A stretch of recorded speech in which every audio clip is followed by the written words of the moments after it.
Hi everyone, my name is Austin DeFries and I am the project manager for MITE Solutions, and today my team and I are here to present to you our designs for the proposed Shaw Lane reconstruction and power plant renovation project on the Michigan State University campus. To begin this presentation, I would like to start out by first introducing the project and giving a brief background of what it encompasses. This Shaw Lane reconstruction and power plant renovation project had been included in the MSU campus master plans, in which the details of the project were laid out and compiled into a list of overall goals. These goals had been to design a new academic STEM building at the location of the existing decommissioned Shaw Lane power plant on MSU's campus, develop a street reconstruction for a segment of Shaw Lane between Chestnut Road and Red Cedar Road, complete a closure of a segment of North Shaw Lane between Farm Lane and Red Cedar Road to allow for the conversion of South Shaw Lane into two-way traffic, and lastly, to design and incorporate a new stormwater system for the site area around the proposed STEM building. As you can see in the pictures to the right, the location of the proposed project is just left of the center of campus and next to a few sporting facilities such as the Spartan Stadium and Ralph Young Field. The image on the bottom highlights the complete site area and boundaries for the project. The vision for the proposed academic STEM building that was incorporated into the MSU campus master plans was to be able to essentially repurpose the area that the existing Shaw Lane power plant sits on. With the power plant having been decommissioned from power production in 1975, the building had been used mostly for storage, and therefore by repurposing and developing a new STEM building, it will help to not only work towards accomplishing the future visions and goals for MSU, but it will also benefit the academic community and students greatly. With understanding the vision produced within the MSU campus master plans and the intentions that the project has, a set of objectives or overall scope of the work was needed to be produced to highlight the main focuses and needed outcomes from the project. The scope of work for the project was divided into 8 objectives.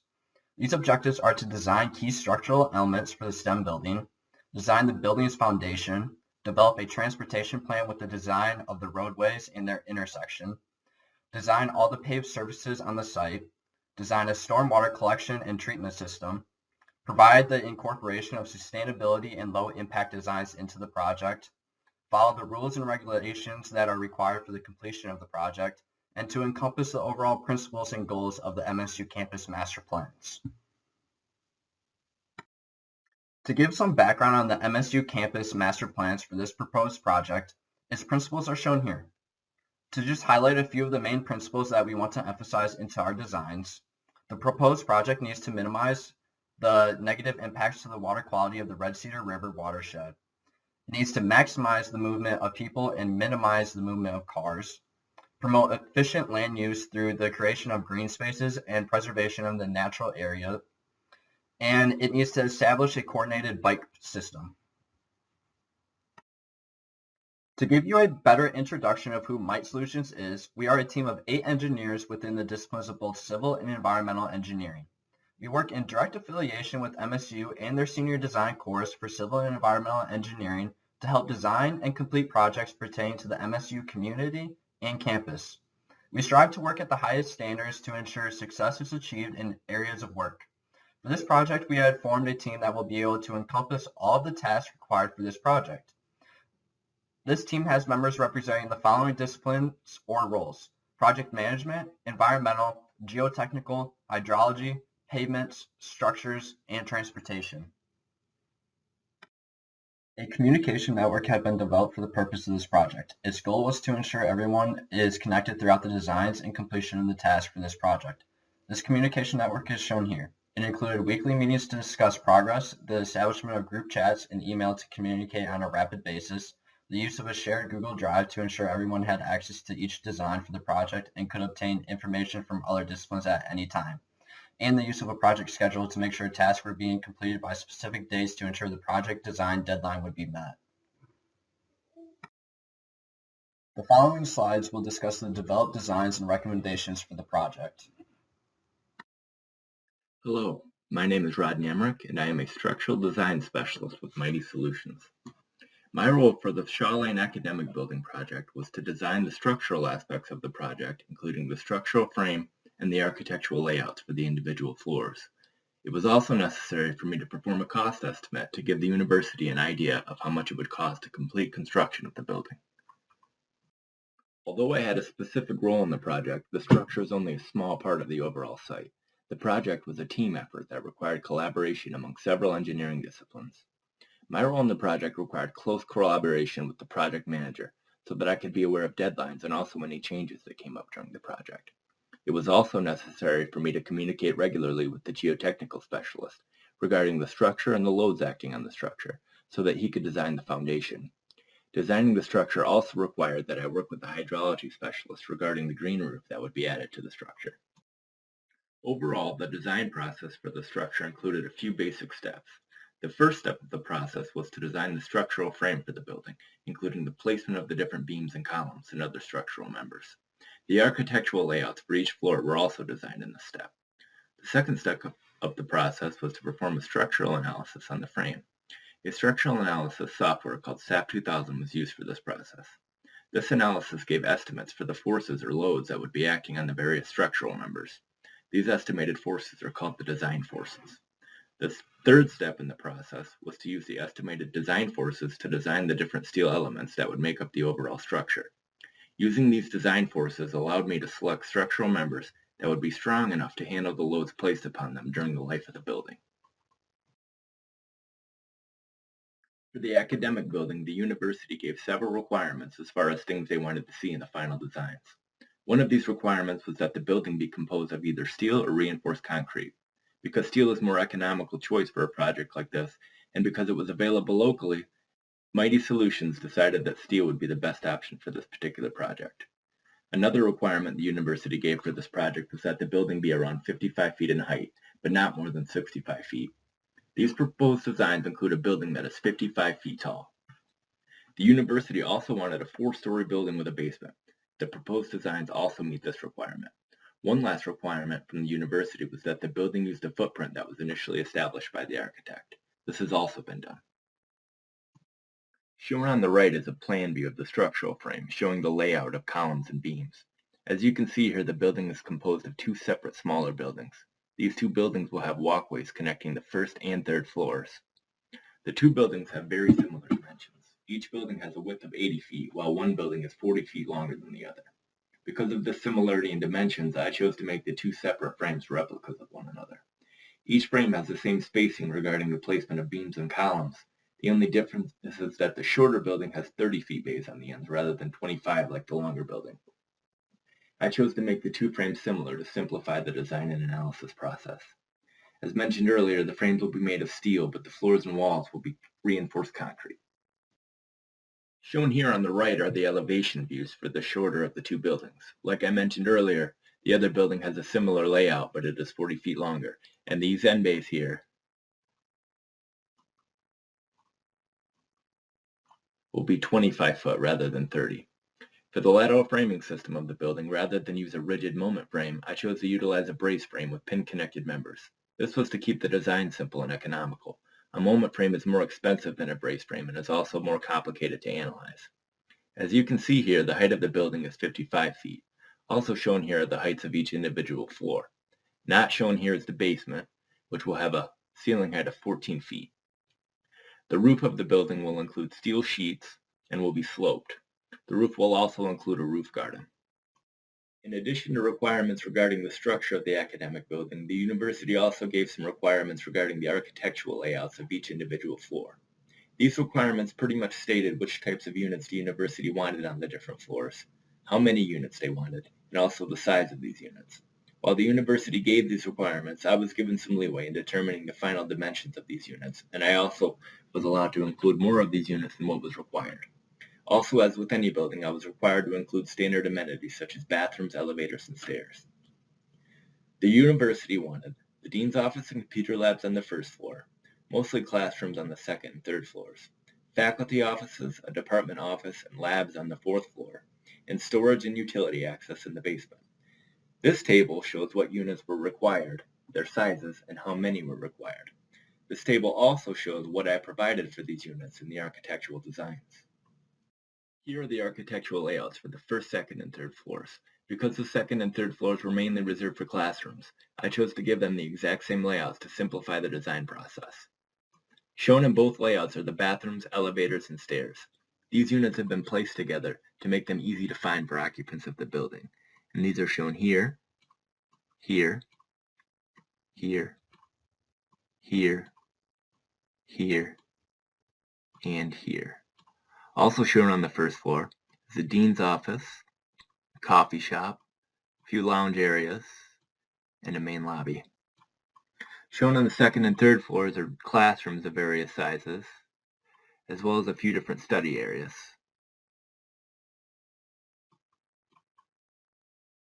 Shown here are the architectural layouts for the fourth floor and the basement. Here on the fourth floor are the faculty offices, spread around throughout the floor. Also shown is the department office and the required labs. Here in the basement is the utility access, storage area, as well as some extras like a machine shop, a few classrooms, some private study areas, and some labs. So I've shown the different designs. Now I want to talk about what makes these designs sustainable. The frame will use steel components which are recyclable. If years from now the building is demolished, these steel members can be melted down and used to make new materials. The building will also include a green roof, which will help to reduce the amount of water runoff into the surrounding environment. The materials for this project will also be locally sourced, which will reduce emissions from truck transport. Once the design process was completed, a cost estimate was performed so that the university would have an idea of what the building would cost. The total cost of the building includes a few different items: the cost of the steel frame, the cost of concrete and rebar, and also the cost of various design, construction, and engineering fees. Once the amounts for these individual items were calculated, they were summed up to estimate the total cost of the building. At this point, it is estimated that the building will cost around $7.5 million. Regarding the structural and architectural designs for this project, there are a few things that bear mentioning as far as the codes and standards adhered to in the designs and the permits that will be required for construction. For the steel frame, the codes and standards contained in the AISC Steel Construction Manual were adhered to.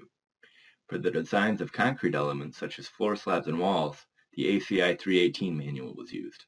In addition to the AISC and ACI codes and standards, this project follows all codes and standards set forth by the International Building Code, Michigan Building Code, and the Americans with Disabilities Act. Before construction can begin, a building permit will need to be obtained from the City of East Lansing. A set of construction documents will need to be signed and sealed by the engineer and included with the application for the permit. Permits will also be needed for other items like plumbing, electrical, mechanical, and elevators. Before the building can be occupied, the building will need to pass several inspections. Hello everyone, my name is Austin DeVries. I am the geotechnical specialist for the team here at MITE Solutions, and I will be guiding you through the details of the geotechnical site work for this project. So prior to embarking on any designs, we first spent some time in a preliminary investigation phase, familiarizing ourselves with the designs of the existing structure, kind of getting to know the site's subsurface characteristics and properties, also reading up on codes, regulations, and permits that might be pertinent to our design. From here, we moved on to developing the site soil profiles to use for our designs, and by this point, the structural specialist, Rodney, was ready to communicate the proposed building footprints and structural loads. We took these into the design phase where we were able to determine optimal solutions for foundations, basement walls, drainage measures, and temporary retaining structures, all of which meet the design constraints set in the Michigan Building Code. And finally, we could perform cost estimates for the work. So diving a bit more into the investigations, we found that the original structure does contain a basement, and it is supported by a shallow foundation in the form of spread footings.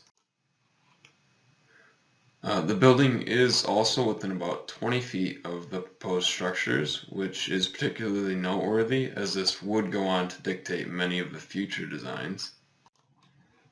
So moving forward, this meant that our designs were really limited to options that minimize the soil disturbance so that we could prevent damage or deformation to the existing structure.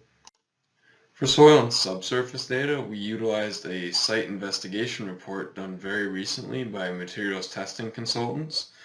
This report had information derived from 8 new borings, which can be seen denoted by the red markers in the site map to the right. So overall, the site is very flat. The groundwater is noted as about 12.5 feet below the ground surface on average. The area also does reside in a known glacial till, and that is reflected by the high level of heterogeneity in these soils. And shale bedrock is noted as being around 50 feet below the ground surface. As you can see in the preliminary profiles to the right, there's definitely significant soil stratifications consistent with what is in a glacial till. We see many alternations and interwoven pockets of clays and sands with a wide range of strength characteristics. This meant that the native soils were inherently less reliable, and this would actually need to be accounted for in the designs that would follow. The high groundwater table had also presented its own challenge, as it would have to be managed throughout the duration of the construction. This also meant that dewatering measures would need to be made for regular operations of the building post-construction.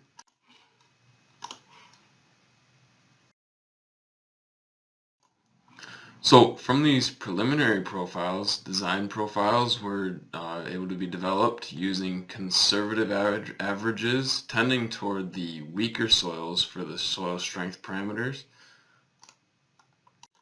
The depths at which soil changes occurred was also determined with a degree of conservatism, as these horizontal depths were approximated in a way that caused the weaker soils to be in slightly higher abundance in comparison to the initial profiles. And these idealized profiles were the ones that were actually used in the design of foundations and earth support structures that followed. For foundations, as mentioned before, the proximity of the existing structure with its shallow foundation effectively eliminated the option of a shallow foundation for the new buildings. It also meant that the use of vibratory equipment for activities like pile driving really needed to be minimized. And by eliminating that vibratory equipment, you also reduce the noise pollution, which is important to consider on an academic site like this one. So with all this in mind, we really narrowed our optimal alternative down to drilled concrete piles, and more specifically, auger cast piles with a hollow stem auger to place the piles. And this placement method actually eliminated the need for any casings. And it is also important to note, though, that the piles should be socketed a minimum of 3 feet into the bedrock so that it ensures the integrity of the rock that's actually receiving the load. And the layouts shown to the right are based off 36-inch diameter piles, which allow for for highly cost-effective symmetrical layouts to evenly distribute that load through the 3.2 feet thick pile caps. And as an added sustainability measure, we do recommend that for the pile cap concrete, locally sourced aggregates be used as well. Moving on to the basement walls, really 2 options were considered. The first was to design it as a strip footing retaining the excavation as a separate entity that's not connected to the pile cap. And this meant that the wall would be laterally restrained from the top, but considered unrestrained from the bottom. And this is because the non-structural basement slab would not be considered sufficient lateral restraint. Now, due to the unreliable nature of the soils, this option demanded for excessive base widths that were impractical and relatively expensive to construct. So the second option evaluated was actually to tie the basement wall directly into the pile cap. And this option allowed for much smaller concrete volumes to be used, as it is restrained from both the top and the bottom in this case. So with this in mind, we recommend that the pile cap tie-in option be used with the typical cross section as depicted in the figure on the right. And again, we do encourage the use of local aggregates for this concrete. And these walls should have an engineered backfill as an added measure of reliability and control in comparison to the native soils. And lastly, the walls should have waterproofing coat to at least 6 inches below the ground surface to help combat the high groundwater table. So to wrap up the designs, we'll look at drainage measures and temporary retaining structures. So prior to any excavations, well point dewatering systems for each excavation should be installed to lower the local groundwater table. And for temporary retaining structures, we recommend that an augured soldier pile lagging system be installed. The smaller figure to the right does give an illustration as to the installation process for this. And in this case, this alternative is quite practical as there's already a drilling rig on site. And once it's time to backfill the basement walls, the lagging boards can be removed to the corresponding backfill lifts. And finally, for permanent drainage, we recommend that each building be equipped with 4-inch plastic perimeter drain pipe as well as sump pumps. So finally, we come to permits and costs for the geotechnical work, and after thorough investigation, we found that really the only relevant permit for the geotechnical work would be the City of East Lansing excavation permit. And as far as the cost goes, we project about $3.4 million, with the bulk of that coming from excavations, foundations, and temporary retaining structures. So with that, I will pass the torch to Darren with hydrology. Hello, my name is Darren Langendorf, and I'm the hydraulic specialist for MITE Solutions, presenting a stormwater management solution for the Shaw Lane Reconstruction and Power Plant Repurposing Project. Developing a plan to manage the stormwater within the project site involved several steps. Initially, a management area needed to be determined within the project boundaries. For example, areas such as large asphalt complexes require more attention versus turf grass areas that are relatively self-sufficient in terms of drainage. Also, access to relevant existing storm sewer networks and overall feasibility determined the final management area. Utilizing a map system of the storm sewer network on Michigan State campus, a proposed storm sewer system could be laid out serving the drainage areas. An important part of this project involved integrating each management practice with both the pipe network and also with the surrounding environment.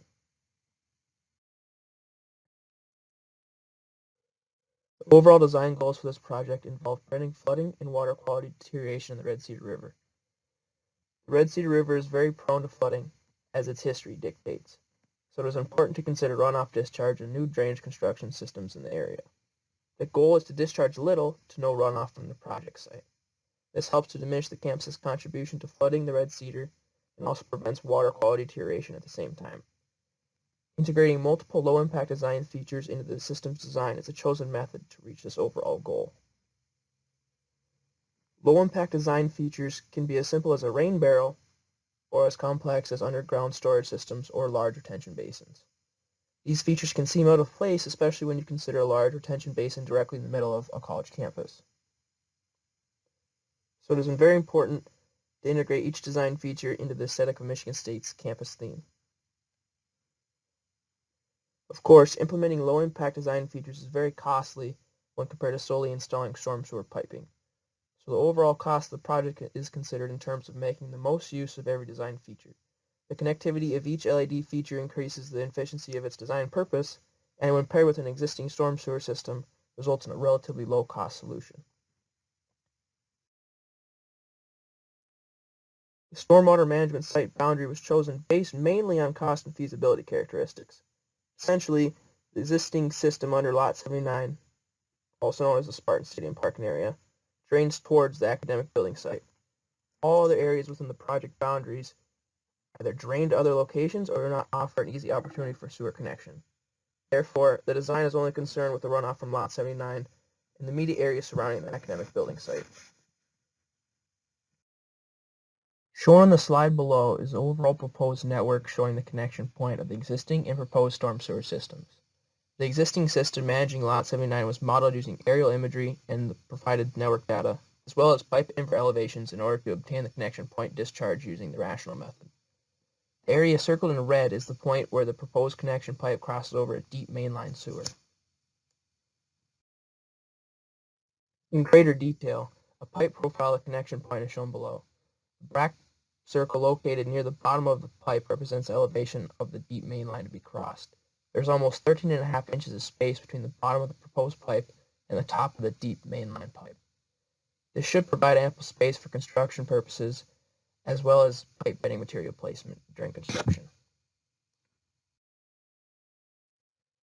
Shown in blue below is the proposed storm sewer network. The rational method was used to determine the discharge of the existing system in order to begin sizing the proposed system for a 10-year, 15-minute storm event. Each pipe slope was manipulated until the pipe flow velocity was within 3 to 10 feet per second. The diameter of each pipe was determined using Manning's equation and subsequently adjusted for industry standard reinforced concrete pipe sizes. For the first low-impact feature in this design, a vegetative swell was implemented to effectively treat the first flush contaminants that are contained in Lot 79 service runoff waters. Swales collect sediment efficiently, but also provide a seepage into the underlying groundwater system. Pollutants and large particulate can be easily collected in the swale as the vegetation acts as a filter for passing water flow. This feature contributes to increasing runoff water quality within the site and also serves to collect ponding water in the event of a major flood. Another low-impact feature consists of an extensive green roof to be installed on the roof area of the new academic building. The green roof doesn't necessarily collect sediment or pollutants. However, it creates an area of water storage and replaces impervious surface creation. This contributes to reducing the flood potential of this project site. Also connected within the system is the use of permeable pavements within the project site. Pictured below are the two locations of these features. Permeable pavements replace the standard asphalt surfaces, increasing the infiltration on the project site as a whole. This type of feature increases the storage capabilities of the system, as well as increases water quality within the system. The final low-impact design feature is a large retention basin. This basin has no scheduled outflow, as it is properly sized to withstand 2 consecutive 100-year storm events based on the management acreage. A total of 3.73 acre-feet, or roughly 162,000 cubic feet of water, can be stored at the top stage of this basin. To mask the sheer size of the retention basin, a 20-foot woodland buffer strip will surround the circumference of the basin. This will help provide bank stabilization while also creating overland flow from the immediate area surrounding the basin. The total depth of the basin is 6 feet deep, with gradual sloping edges until reaching the inner edge of the buffer strip where the basin will drop to 3 feet. This should provide a safe transition into deeper waters for pedestrian travel. Utilizing a retention basin in this design allows for no discharge from the project site, which eliminates any alterations to the Red Cedar River and also allows for storm management system to be completely contained on site. It is very important to integrate this stormwater sewer system into the Michigan State campus aesthetic. So almost all the LID features chosen for this design are already utilized in areas on campus. For example, the Farm Lane Detention Basin, the Recycling Center Permeable Parking Area, and the Wells Hall Green Roof are currently already on campus. So implementing these design solutions on campus is nothing new. Something that I wanted to emulate in my design is the W.J. Beale Botanical Garden area located on campus. Within the design retention basin buffer strip resides a natural walking path. This path winds around the basin and passes through garden seating areas similar to the Beale Botanical Gardens. With integrating these features in this way, the proposed design should mirror the campus aesthetic. Final considerations design pertain to the permitting requirements and also the overall cost of construction. Due to the retention basin exhibiting no outfall status into the Red Cedar River and the design not altering an existing Ingham County drain, there is no required permitting from either Eagle or the Ingham County Drain Commission. However, soil erosion and sedimentation control plans and permitting are required for construction per the Ingham County Drain Code. The total cost of the stormwater sewer system is estimated to be $632,000. Majority of the costs involved in constructing the stormwater system involved the installation of the green roof. However, Through utilizing a large part of the existing storm system, a huge portion of the cost to install concrete pipe is diminished. Thus, the total cost to install a proposed piping network and excavate the swale and retention basin is estimated to be only approximately $200,000. Thank you. Hello, my name is Angelina Placido, and I'm the Transportation Design Specialist here at MITE Solutions. In the following slides, I will be presenting to you my design for improving Michigan State's road system while also promoting pedestrian and bike travel. I considered a short 5-step design process when working on this project. First, I had to consider the main goals and objectives that Michigan State wanted to achieve through this road reconstruction. Once the main purpose was decided, traffic count data needed to be collected in order to design the most successful intersection. A growth rate was used for this data collection in order to ensure the intersection would be successful for future years to come. The best possible signal timing was designed using the projected data in the Synchro 6 software, and then a geometric design including the intersection, bike path, and surrounding areas was created in an AutoCAD drawing. Finally, the total project's cost was estimated. Michigan State's main goal is to redesign Shaw Lane to support the removal of North Shaw Lane and only have South Shaw Lane remain. The main reason that they want to do this is to promote pedestrian and bike travel on campus. With removing North Shaw Lane, it reduces the amount of space roads take up on campus and hopefully encourages people to walk to class. This change would require that both Shaw Lane and Red Cedar Road intersections be reconstructed, combining them into one intersection that is both successful and effective and results in the best level of service possible. To replace North Shaw Lane, MSU wants an exclusive bike path to be designed that separates pedestrian traffic from bike traffic traveling east to west north of Shaw Lane. This redesign should keep pedestrian and bike safety as a top priority so that people feel comfortable walking on campus while also maintaining Michigan State's overall green aesthetic so that the campus continues to stay eco-friendly. The present-day traffic counts were given to me during 3 different times of day, AM, midday, and PM, over the span of 1 hour. These traffic counts were for the current road system with North and South Shaw Lane, so the counts needed to be combined in order to assume what the traffic counts would be for the new intersection with only one Shaw Lane. To ensure a successful intersection over 20 years, which is what MDOT recommends, a 4% growth rate was assumed and used to calculate the projected traffic data. The 4% growth rate was found by comparing past growth rates in the area from the Ingham County Traffic Commission website. The figure to the right shows these projected data counts for the midday time, which is found to be the peak hour traffic volume for the 3 different times of day. Additionally, I calculated the annual average daily traffic as well as the lane distribution from this data. These pieces of information were necessary for my own designs, but our pavement specialist Jared required them to complete his own calculations. On the screen is the design signal timing for midday operations. I repeated this process 2 more times with the AM and PM traffic counts. Each signal timing factor that I show on the slide follows regulations made apparent in AASHTO's Green Book, as well as various MDOT databases. Traffic remains consistent throughout the day, so this will be a pre-timed intersection. Considering this is a heavily pedestrian trafficked area, I wanted to give them plenty of time to cross the street, so I used a minimum 80-second total cycle length. Even though standards recommend a 60-second minimum cycle length, I made it higher to keep pedestrians safe. This specific signal timing for midday, I have an 88-second cycle length. I maintained a minimum 30-second green time for through traffic, considering the slower average for time it would take to walk across the widest street is 25 seconds. A 7-second minimum left turn green time was used to ensure safe and non-rushed vehicle turning, a 4-second yellow time for any last-minute turns that were interrupted by pedestrian traffic, and 1.5-second all red time to once again promote pedestrian crossing safety. Here's an overview screen cap of the entire worksite redesign I made in AutoCAD. Here in the bottom left is my redesigned intersection, and then you can see right here is my South Shaw Lane expansion. It went from a 2-lane road into a 4-lane road with a median.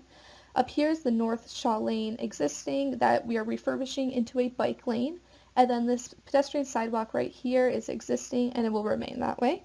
Additional work I did apart from the scope was rerouting the 2 parking lots, Lot 39 and Lot 40, onto South Shaw Lane with a 3-way traffic signal. As stated before, South Shaw Lane will be expanded to account for the 2-way traffic. Approaching the signal going northbound, southbound, and eastbound, you will see a protected permitted left turn lane, 1 through lane, and then a split through and right turn lane. Westbound, on the other hand, was a bit different due to a high level of right turning traffic, so I designed a protected right turn lane, 2 through lanes, and a protected permitted left turn lane. I attempted to design a split through right turn lane instead of the protected right turn lane for westbound, but no matter what I did for the signal timing, the resulting LOS rating was always too low to be considered successful. Additionally, the existing design to include bike lanes on Red Cedar traveling north and south remained for safe bike travel. I designed my turning lane queue and taper lengths from those given in the Synchro software within the 95th percentile to ensure adequate lane lengths. A 12-foot median was designed for this road to promote pedestrian crossing safety and comfort at a non-signalized crosswalk. While it is stated that a 10-foot median should be used for this specific arterial road design, I used 12 feet since the median replaces the 12-foot left turning lane as seen in the figure to the right. Considering this intersection is skewed by 23 degrees, the curb radius will not be equal for all 4 corners, and assuming that the largest vehicle traveling on this road will be a 40-foot catabus, a curb radius of 60 feet was used for the acute corners, and a 45-foot curb radius was used for the obtuse corners. With expanding South Shaw Lane to the north, 184 parking spots will be lost in lots 39 and 40. In order to preserve campus's green aesthetic, no alterations were made to add parking spots elsewhere, although future designs may include a parking structure located southwest of the intersection that could hold up to 2,000 parking spots. Following the scope of the project, a bike path was designed to replace North Shaw Lane. This design was chosen instead of creating a separate bike path in order to save time and money. Shaw Lane is one of the most heavily trafficked areas for pedestrians and bikers, and it is currently very cluttered with the 2 sharing one sidewalk. A separate pedestrian path remains just north of the new bike path, so the pedestrians and bikers are now separate. The sidewalk northeast of the intersection will be expanded to account for the increased traffic, and bikers will use the crosswalks at the intersection in order to get to the bike path. I initially wanted to add a pedestrian-only signalized crosswalk on Red Cedar, but there was no room with the new traffic intersection. As stated before, the parking lot redesign was done outside of the scope, but I figured it would be necessary to redesign the entrances and exits to both parking lots to get a better idea of the flow of traffic. Shown in the figure, I designed for the 2 parking lots to combine here at a 3-way stop sign and then merge together to approach the signalized light here on Shaw Lane. A designated left turn lane will be replacing the median traveling eastbound to keep through traffic moving uninterrupted. Here you'll see the final level of service ratings for the intersection at each time period. A minimum LOSC rating is required for this specific arterial road per AASHTO's Green Book. So a few different designs were tested, but the design I just presented proved to be the most successful overall. The minimum delay requirement for an LOSC rating is 20 seconds per vehicle, so you can see that while midday and PM have a worse LOS rating than AM, they are on the lower end of that LOSC rating and are around the same delay time as AM. I calculated the total cost for my project to be $48,037. This cost estimation does not include construction costs per the request of my advisors. So everything included would be like tree and trunk removal due to the road expansion, pavement striping for both the road and the bike lane, all directional pavement markings such as turning arrows and bike lane indicators, speed limit and bike path signage, as well as bike lane delineators on Red Cedar Road to increase biker comfort. Since this construction will stay on Michigan state-owned land, a right-of-way permit will not be necessary, although a pre-timed EF 140 controller timing permit form must be filled out to ensure the signal timing meets certain specifications. Thank you. Hey everyone, my name is Jared Parker. I am the pavement specialist for MITE Solutions, and today I will be presenting the designs of the pavement work for the project. So for this project, the portion of West Shaw between Chestnut and Red Cedar Roads will be repaired. South Shaw will be widened to allow for 2-way traffic, and North Shaw will be replaced with a dedicated bike path. The other pavements added to the site, the parking lot, loading dock, and sidewalks will be designed, and there will be an overall focus on green energy and sustainability. So the first step in the design process was to collect the necessary data, including the soil conditions, the traffic data, and the distresses along West Shaw. The next step was to design each of the solutions, and the last step was to perform a life cycle cost analysis for the solutions to West Shaw, and then to find the total cost estimate for all of the pavement work. So the soil profiles along West Shaw show that for the most part, the soil is composed of silty sand, although there is some clay sand and lean clay as well. The transportation specialist provided some traffic data, including vehicle counts, distribution, daily traffic, and growth rates to allow for the calculation of the easels, or the equivalent single axle load, which was found to be a little under 830,000. So moving on to the existing pavement conditions, the distresses along West Shaw were determined by visual observation and were found to mostly be transverse and longitudinal cracking, with some alligator or fatigue cracking present, mostly in front of Spartan Stadium. It's recommended that we do some coring, as without it, it's not known whether the alligator cracking is from poor drainage or poor subgrade, or if the pavement is just old. And also without the coring data, it is unclear how deep the distresses extend into the pavement. So the design of West Shaw is based off of the distress data, and there are two possible repair solutions. The first would be a mill and fill of West Shaw, where we would mill to a depth of 3 inches to start, with the recommendation that more coring be done to determine how deep the distresses go. And this would extend the life of the pavement by about 7 years. The other option is to do a complete reconstruct, which would extend the pavement life by about 20 years. And in the end, a mill and fill was chosen based off of the life cycle cost analysis on the next slide. So this is the life cycle cost analysis for the two solutions for West Shaw. It uses typical Michigan Department of Transportation prices for the materials and maintenance. And as can be seen, for the mill and fill option, there will be an annual cost of about $12,000 over 7 years. And for the reconstruct option, there will be an annual cost of about $12,250 over 20 years. And so the mill and fill option was determined to be the best option because it will be cheaper. So moving on to the design of East Shaw, the former South Shaw lane is to be widened along the northern end, as it will not interfere with the green space along the south side. And it will be adding 2 lanes, each at 12 two-way traffic to be implemented. And these new lanes will feature the same cross-section design as the current road. Although there is no distress data for East Shaw, it's recommended to repair the pavement as possible, most likely by doing a mill and fill. This will repair the distresses and will help to connect the new and the existing pavements. And finally, the Red Cedar intersection itself will be widened to add some turn lanes.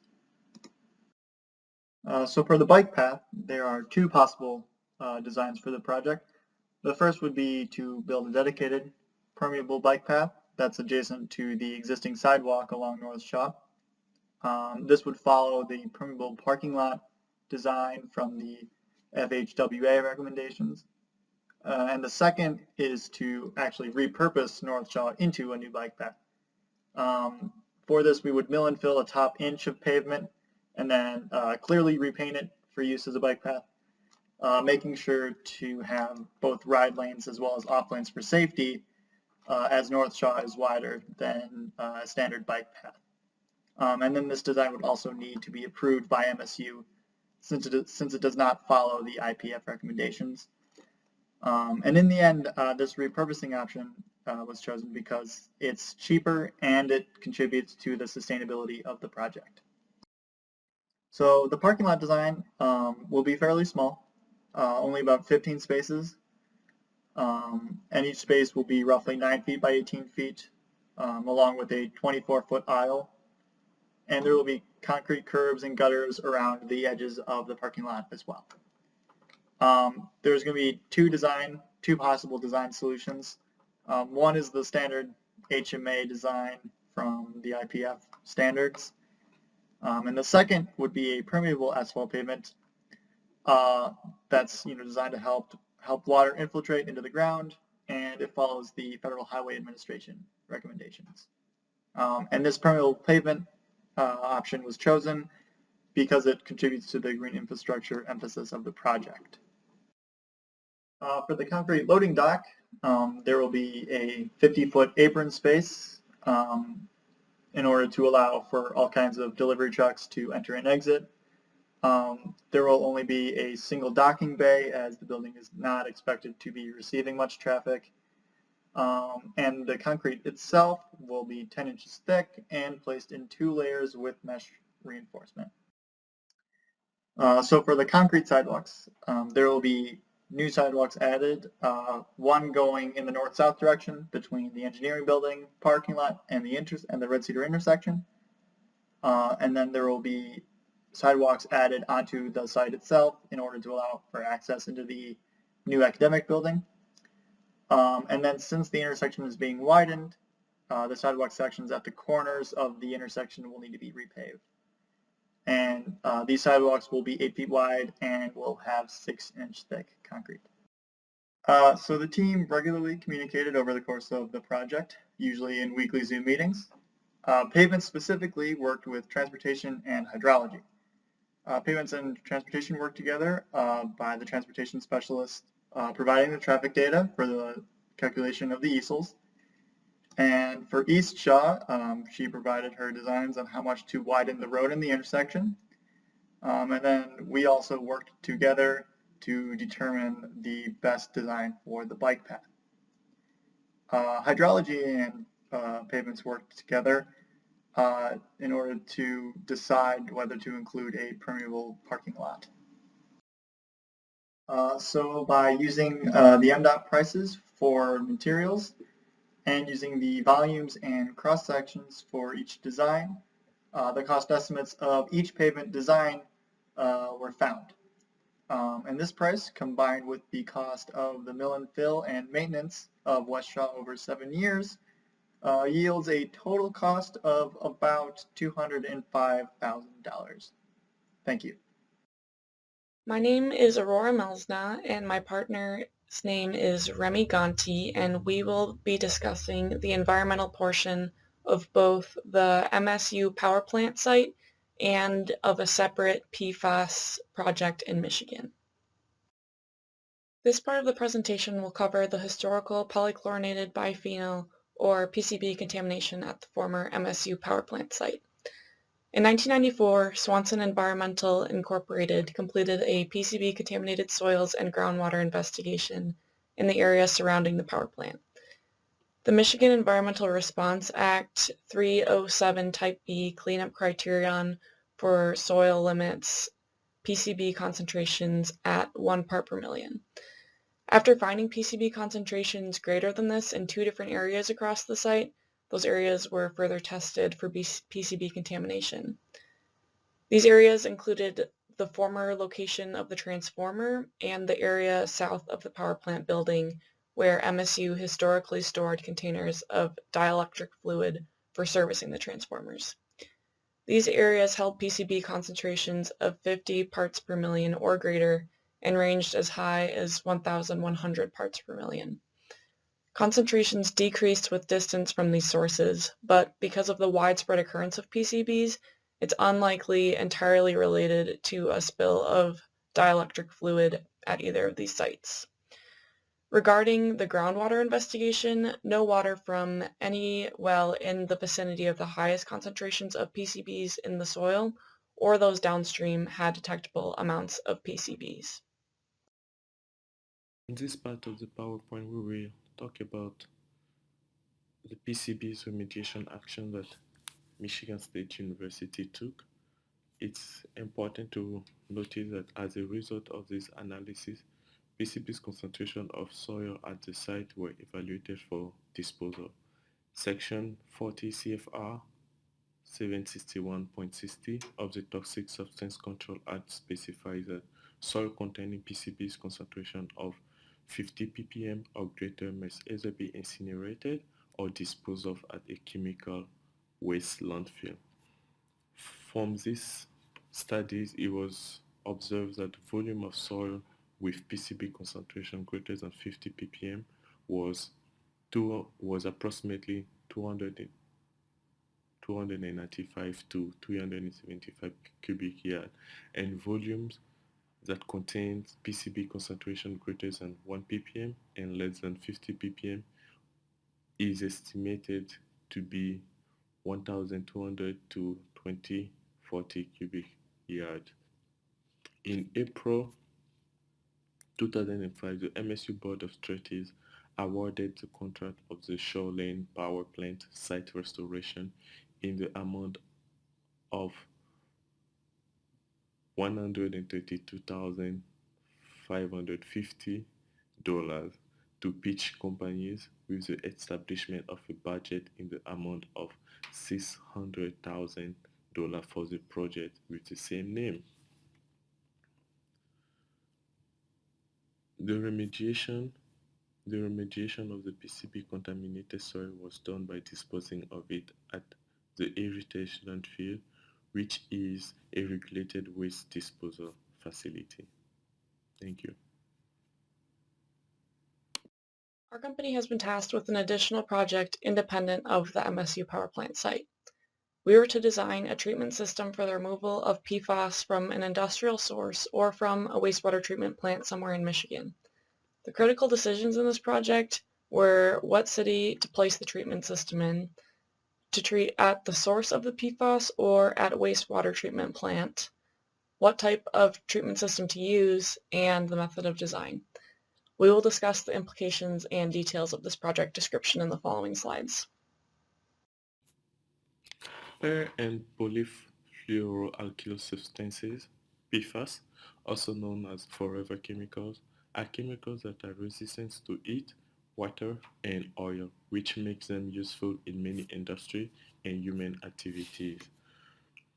Perfluorooctanoic acid, PFOA, and perfluorooctane sulfonic acid, PFOS, are the two most common forms found in surface water. For decades, PFAS have been used in many industrial applications and consumer products such as carpeting, waterproof clothing, upholstery, food paper wrappings, personal care products, firefighting foams, and metal plastic. This is a main source as known by everyone. They can enter water supplies and harmfully impact communities. Because PFAS do not readily break down, they bioaccumulate in living organisms and the environment. They are highly water soluble, non-volatile, have a high stability, have a strong carbon-fluorine bond, and are extremely mobile in water. There is epidemiological evidence that PFAS may contribute to cancer, immune functions, metabolic outcomes, and neurodevelopment, which are some health effects of being exposed to PFAS. On this slide, we are going to talk about PFAS regulations. In 2016, the EPA established a health advisory exposure limit for PFOA and PFOS at 70 parts per trillion concentration as a combined limit.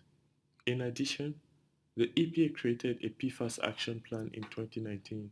The plan outlines both short and long-term action to limit human exposure to harmful levels of PFAS in the environment. In an update to that action plan in 2020, the EPA outlined action taken to mitigate these chemicals in the environment and limit human exposure. Under that, some key action addressing these challenges include setting maximum contaminant level in drinking water for water utilities under the Safe Drinking Water Act, listing PFOS and PFOA as comprehensive environmental response, develop cleanup recommendations for groundwater contaminated with PFOA and PFOS, and many others. On this slide, we'll focus on PFAS regulations specifically for the state of Michigan. Statewide efforts for Michigan include a set of rules that establish PFAS limits for drinking water. A new groundwater standard was set for PFOA at 8 parts per trillion and PFOS at 16 parts per trillion. EGLE has developed a compliance strategy for addressing PFAS from industrial facilities, which includes direct discharge and a stormwater discharge. For the goal of this compliance strategy is to reduce and eliminate PFO and PFOS from industrial facility that holds National Pollutant Discharge Elimination System (NPDES) permits and groundwater discharge permit. The available treatment technologies for combating this problem are granular activated carbon, powdered activated carbon, ion exchange, and reverse osmosis and nanofiltration. Granular activated carbon, or GAC, is a commonly used treatment technology where water is treated through adsorption in a packed column. This process transfers the aqueous phase contaminants onto the solid GAC media. The adsorptive capacity of the GAC depends on its surface area, which is essentially the extent of its cracks and pores. These columns are effective for as long as the surface area of the carbon is not covered by contaminants to an extent where it cannot appreciably remove more contaminants. At this stage, the column is taken out of the treatment process for the media to be replaced or regenerated. Ion exchange is similar in that it is an adsorption process in a packed column, but in this case, the positively charged resin attracts the negatively charged functional groups of the PFAS. Though ion exchange technologies are of comparable effectiveness to GAC technologies, they are far more expensive. Another treatment type used is powdered activated carbon. PAC is much smaller in size than GAC and therefore can't be used in a packed column, but it can be added directly to the water, then removed with other natural particles during the clarification stage of treatment. The downsides of PAC are that its addition results in an increase in sludge production of 5 to 10%, and that the sludge containing the adsorbed PFAS poses a challenge in terms of disposal because it can't be recycled like GAC can. It also does not remove as high of a percentage of PFAS. The last technology we will review is reverse osmosis and nanofiltration, which are often used in concert with one another. Here, pressurized water is passed through a semi-permeable membrane, and the rejected water is collected for disposal. This process, however, produces a highly concentrated waste stream of about 20% of the influent water. Where all of these technologies struggle are in removing the shorter chain PFAS, which are PFAS chemicals that have less than 5 carbon atoms.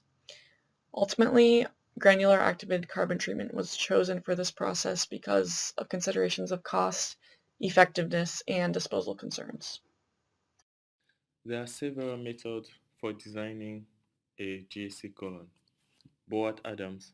Boat-Adams or BDST model established the fundamental equations describing the relationship between a concentration at a time t and the initial concentration and the time in a continuous system. Thomas equation. The Thomas equation, used in concert with Boat-Adams, is another common model used to design GAC columns. The basic assumptions of the Thomas model are numerous, but when they are all accepted, the equation is a powerful model to design carbon absorption columns. For instance, plug flow behavior and Spredo second order process. Young-Nelson. In as much as the Young-Nelson equation is not used quite often, it is a model that is relatively simple and is based on the assumption that the rate of decrease in the probability of absorption for each sorbate molecule is proportional to the probability of sorbate sorption and sorbate breakthrough on the sorbent. Scale-up approach. Another model for design of GAC column is a scale-up approach. This method also requires a breakthrough curve to determine the breakthrough volume at the maximum allowable concentration of effluent. The breakthrough curve can be developed by a simple bench scale test. Mass balance relationship. The mass balance relationship is an additional way to approach the design of a GAC column.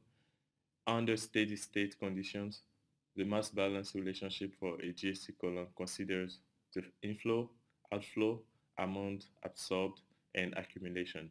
Therefore, the accumulation of PFAS at a given time in the column is equal to the inflow of PFAS minus the outflow minus the amount absorbed.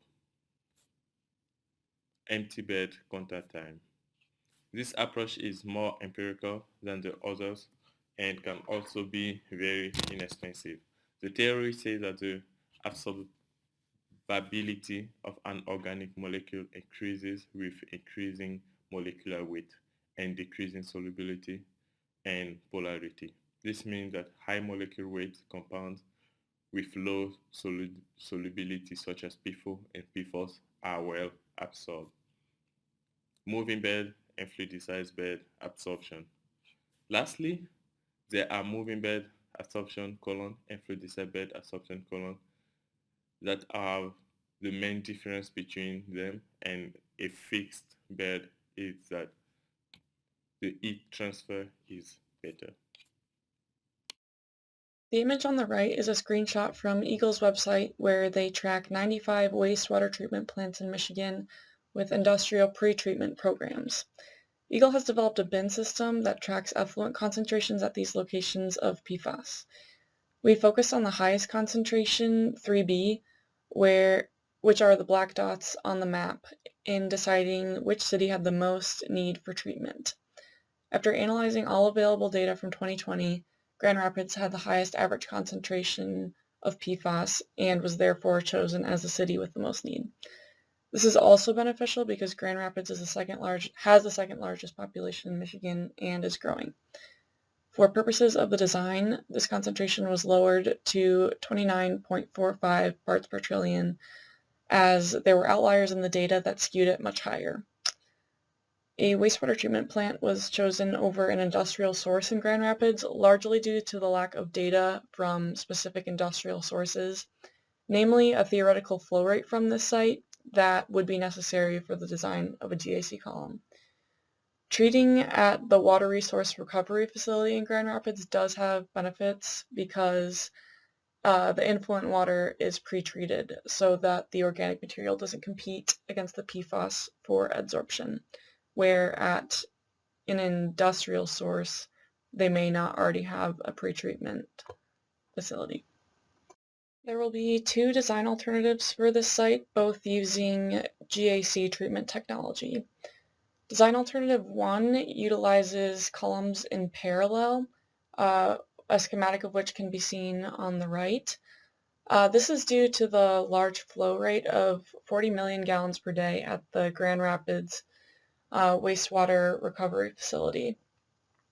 This reduces the flow rate through each column. 27 columns were necessary to reduce the flow rate to a model that is commercially available.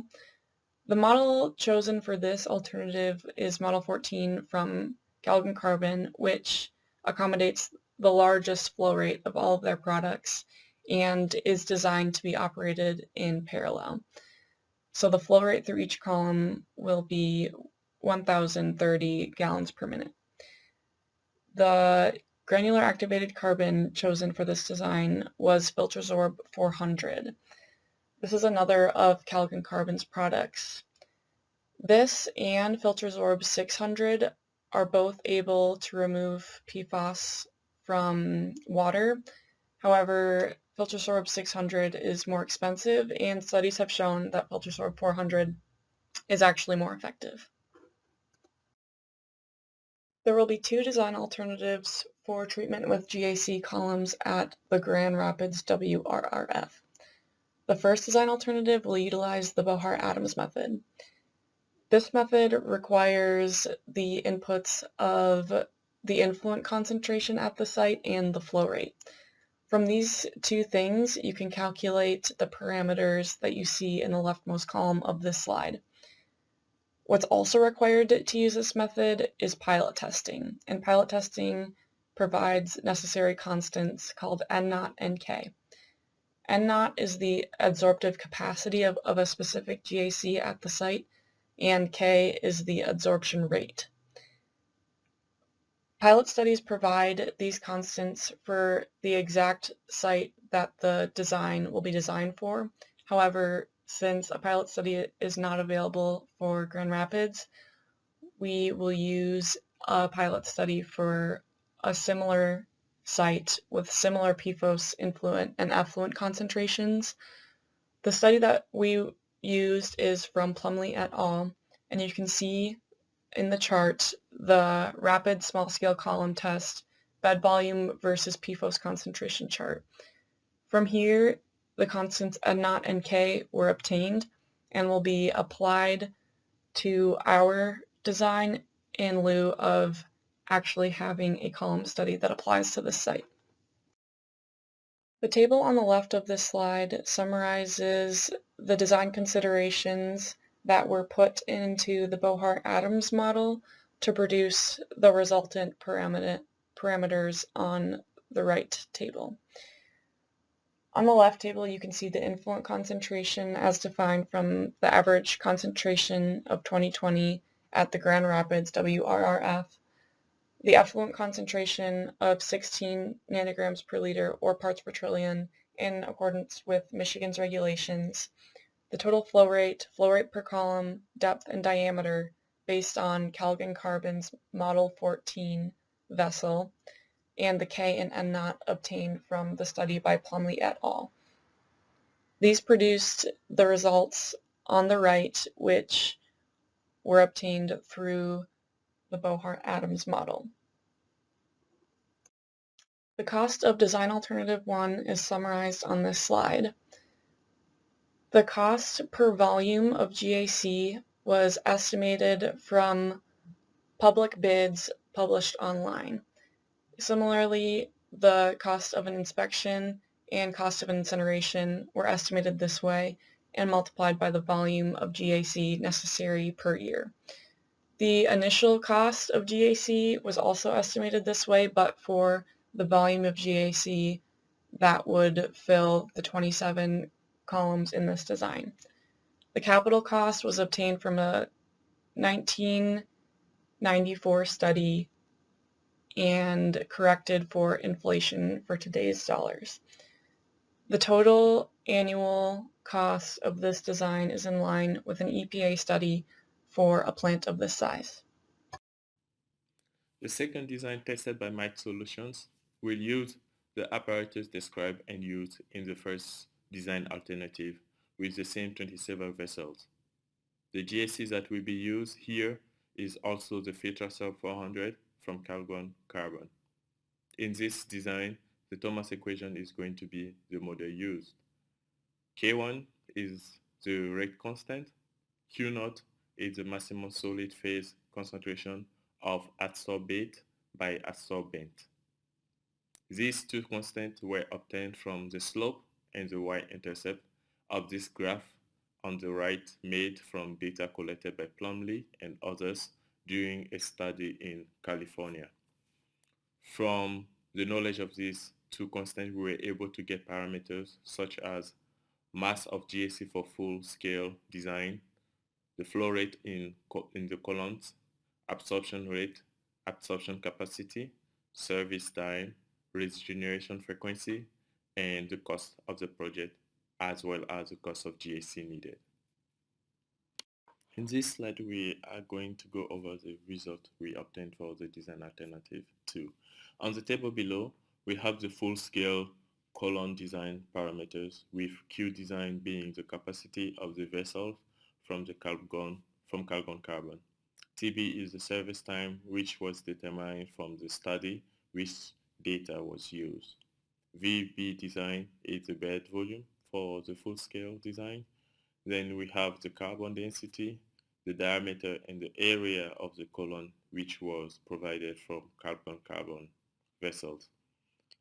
C0 is the initial concentration at the treatment plant in Grand Rapids, and CE is the concentration limit set by EGO.